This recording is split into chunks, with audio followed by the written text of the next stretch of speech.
Hey y'all, hi, I'm Hannah, and these are my eyeshadow palettes. This is all of them. I decluttered my makeup collection back at the end of last year, and I just kept 5 palettes. And I've been using them a lot since then. That's like one of the great things about decluttering. The things that are left behind really get a chance to shine. But I've mostly been using them like one palette at a time. You know, I'll pick this palette, I'll open it up, and I'll just use it. And that's actually been kind of refreshing for me because I tend to hop around from palette to palette in an organic way, or I did when I had more. I would like pick one color and then I would go looking for something to support it. I would like go looking through all of my palettes. So for about a month now, maybe closer to 2 months, I've really been like a one palette at a time person, and I've gotten to know each one of these palettes better, and that's been really great. But I thought today that I might sit down with them, open them all up, and kind of brainstorm about eye looks that I might create cross palette in advance. So I've never done this before. I always go one color at a time and just sort of like wing it when I'm building an eye look using multiple palettes. And usually I'll be like starting with a star color in one palette and then going to another color for a practical, like a matte or like a shiny topper. But in this video, I want to do something different. I want to see if, using my imagination, I can make any sparks fly between like interesting colors across palettes. So basically like seeing a color story I might not have thought of, or a color story that not one of these palettes has individually, by looking through the lens of 2 palettes at a time. It makes sense to me. Hopefully it will work out in the video. Just hang out.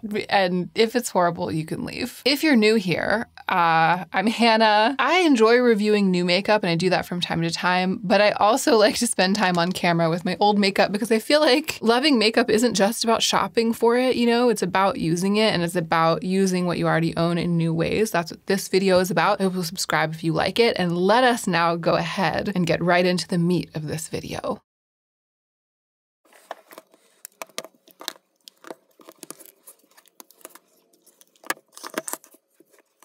Okay, these are all of the eyeshadows. These are all of the palettes. As I said in the declutter, when I had whittled it down to these 5, you can kind of see what my tastes are, right? You can like see what I like. And even though there's sort of a shared vibe, the shadows that look similar across palettes here aren't as similar as you would think, right? And I've actually confirmed this even more as I've used these palettes more. So, you know, you look at this and you're like, oh, it's got 2 bronzes in it and like a platinum silver. And then you're over here and you're like, oh, it's got a bronze too. And like, oh, there's a platinum in this palette too, but they're actually quite different, right? Like the platinum here and the platinum here are 2 totally different textures and 2 totally different shades. And for me, this works. I would rather have a little bit of variation on the theme of what I really love and what I use a lot than have like a wild diversity of color and texture and just have like every option under the sun and then only end up using the same colors over and over again. If you were to throw, for example, like a straight up matte rainbow palette into this mix, it would make my palette collection look much more dynamic, but I would never use that matte rainbow palette. So my awareness of actually like the differences in what these palettes have to offer is part of what's making me want to do this exercise. It's part of what's making me curious about what they can give me together, like as pairings, as a collection of options rather than just as like 5 separate options. So one of the things that I'm most curious about right off the bat is how this really special dynamic shade in Moonlit Seduction might look layered over some colors that don't exist in Moonlit Seduction. It's such a great eyeshadow, and when I reviewed Moonlit Seduction, I talked about the fact that it's hard to finish any eye look with this palette without putting this in the middle of the lid. It just lights up every look, makes it look really sophisticated, it makes it look really complex and really special and wet. And, you know, it's kind of silvery, but it's also got a little blue in it. I'm very often using it to finish a look that started with like this pale bronze or one of these sort of like rosy shades, or I'll put it all over the lid and then just build a little bit of this dark brown in the outer corner. But what would it look like on top of like this purple? So let's say I put this all over the lid, buff it out, and then actually they kind of like tone each other down in a weird way. It's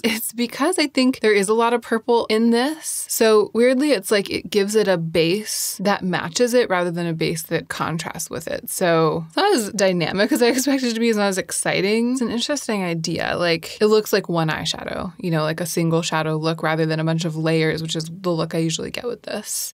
So I wonder what it would look like on top of green. I mean, this seems wild to me. Also, this is such a blackened green. Okay, that is pretty great because there we're getting like that like mucky grunginess that I love. The reflect is looking a lot less ethereal than it usually does. It's just looking like grimy and greasy. Because that's the thing about Moonlit Seduction. I love the textures, but it always ends up looking sort of colorful and angelic. And that is not the way that that looks there. That looks like an oil slick. I'm also kind of curious about how that shade would look layered over like a really rusty red. I mean, there are those rose mattes in Moonlit Seduction, but those rose mattes, they're not grungy, you know? And something like this, NARS matte, it's like inky grungy. So again, just like the green, it's making it look dirty. It's like the dirty version of the looks that I get. I love that. Oh my God. It's like the dirty, grungy version of the looks that I usually get with Moonlit Seduction. That's my favorite thing that I've created so far here.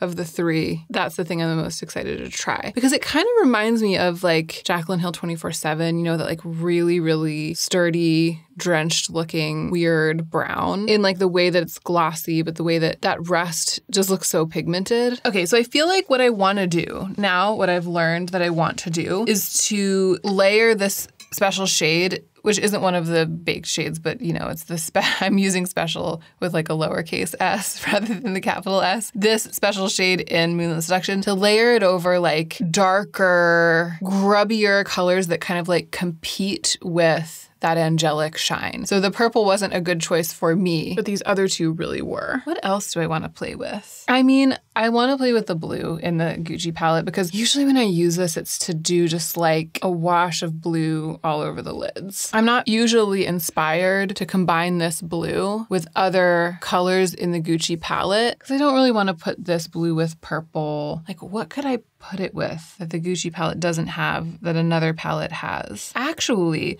like a really shiny topper that doesn't have color. Because the thing about this blue is that I feel like if I'm wearing it, it's the choice. It doesn't really lend itself to being combined with other colors. But I could make it look like really soft and wet, like a cloud.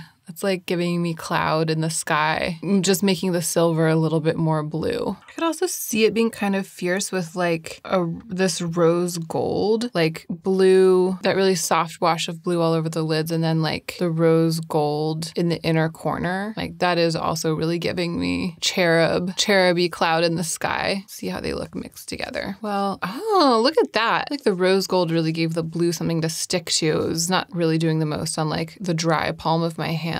But I kind of love that blend. I mean, it's subtle, but it's pretty. What else? Okay, here's a color. This is an eyeshadow that I really like the texture of and that I never use because I don't really like copper orange. And, you know, also there isn't really anything in the palette. Like there's not really anything in Midnight Sun that I feel like I want to put with this. So this is a great candidate for like going outside the palette to find something. Actually, I kind of want, maybe it's just because I just used this rose gold, but it could like just layering it on top could just, yeah, look at that transformation moment. This isn't what the rose gold looks like by itself. You know what I mean? It is more sheer and just more of like a straight pink. Putting it on that copper, it turned it into like a molten, rich, opaque rose gold that's really shining. And that is a color that I would totally wear. Like that's a color and a texture that I would totally wear. That's fun. I know that I've already used my favorite shade, this one, a lot, but this got me wondering what it would look like on top of the copper because I was so into it on top of the rusty red. It's a little bit more like what I do tend to get from that topper when I use it with its own palette, you know? But still, it's a way to make use of the copper that makes it bearable for me. Because I also do like how they look together. Like that's the kind of drama that will make me able to use an eyeshadow that's that orange. Okay, here's a shade that I use by itself all the time. I'm always just like putting this all over my lids by itself without really anything else. And you can see why. But what would happen I mean, honestly, there's something to be said about this like very dirty, I think of this kind of bronze as like a greenish bronze with a blue purple. Like, here's the thing. I almost never use this blue purple special shade, even though it's so cool. I almost never use it because I don't like how it looks with any of the other colors. I don't like how it looks with gold. I don't like how it looks with green. I don't particularly like how it looks with red or this like orangey matte. The bronze is very warm. It's not giving me this. But these two colors together, I love. I feel like there's something very earthy about it. Like that as an eye look, are you kidding me? I feel like this is so much better than anything that Midnight Sun has to offer on its own. Like that's the shade of bronze that I need in order to use this purple. It's very inspiring. I don't really think of this blue purple as something that I like wish that I used more, but like I keep thinking of it. Like I keep wanting to touch it with everything open like this. Here is a shade that I wish that I used more though, this platinum. It's like maybe my favorite shade in this palette and I just don't tend to start with it very often. It's also so pretty all over the lids just by itself. And yeah, I usually like, I start with something else or I get too carried away and then there's like not room for it. But I wonder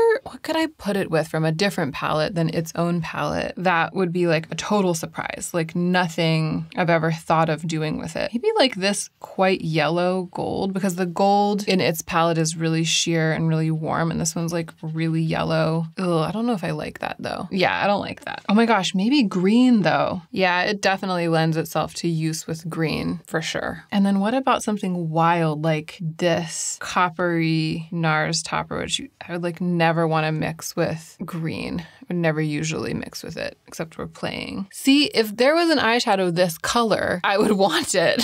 Like, I usually wouldn't think to put a red topper, or like a coppery topper like that on top of green and like grungy platinum. The thing is, like, red and green make brown. Like, red and green make a very neutral, green-leaning bronzy brown. And that is like my dream eyeshadow color. Announcement. If you love what I love and you're like looking for this, a blackened green or like a grubby platinum with, I wonder if like even this coppery topper would do it. Yeah, with like any kind of sparkly copper, shiny, red textured shadow on top of it is gonna get you there. That is like the nuanced bronze of my dreams. All right, I think I've just got one or two more in me. I wanna know what this blue flashing topper in the Pat McGrath Moonlit Seduction palette would look like layered on top of like one of these sort of cinnamon mattes that I can't really use because they just look so orange on me, right? So say I put those all over my lids and then the thing about wet look toppers like this is that they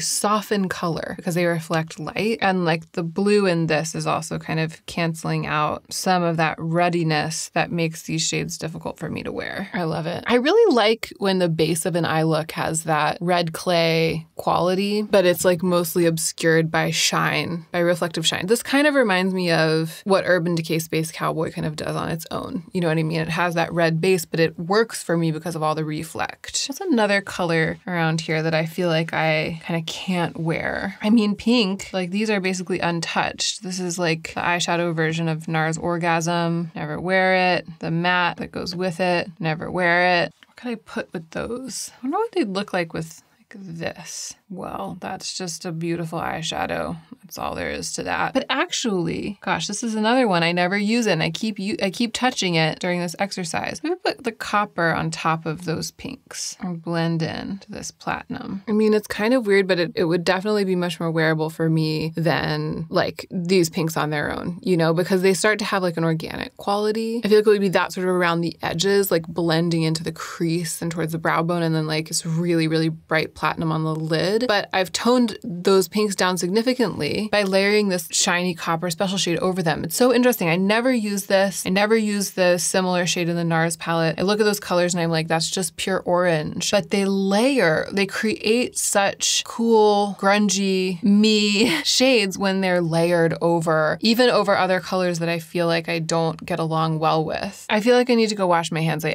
can't go any further. But before I do that though, the back of this hand is like my favorite part. I think surprisingly, this really gratifying bronze with this blue purple, like that's the thing that I feel the most surprised and inspired by, even though everything was kind of fun. And I love this. I love this like putting red on top of green to get like a sparkly variegated bronze.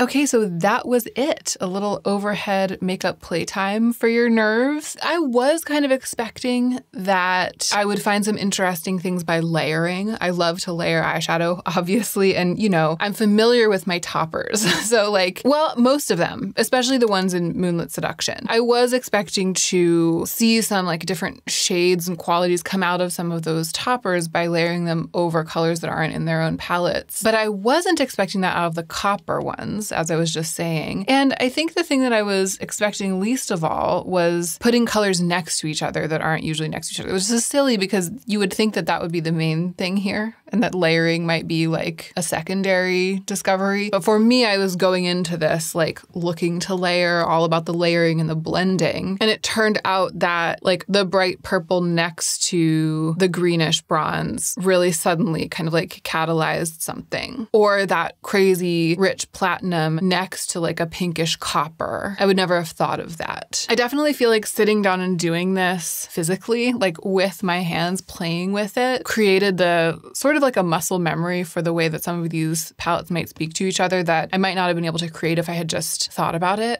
or like if I just opened them and looked at them. There are some of these combinations that I would never have discovered if I only played around with mixing palettes while I was applying eyeshadow to my eyes. So I found it valuable to have this time where I was just like sticking my fingers in everything and like mixing them with each other. I think it's definitely informed the way that I'll use my palettes going forward. And I hope that it was fun for you to witness. I really appreciate you for spending this time with me. Don't forget to subscribe if you've been planning to and you just haven't hit that button yet. And please, please remember to take extra good care of yourself so that you can be the most effective version of yourself as you do your work in the world.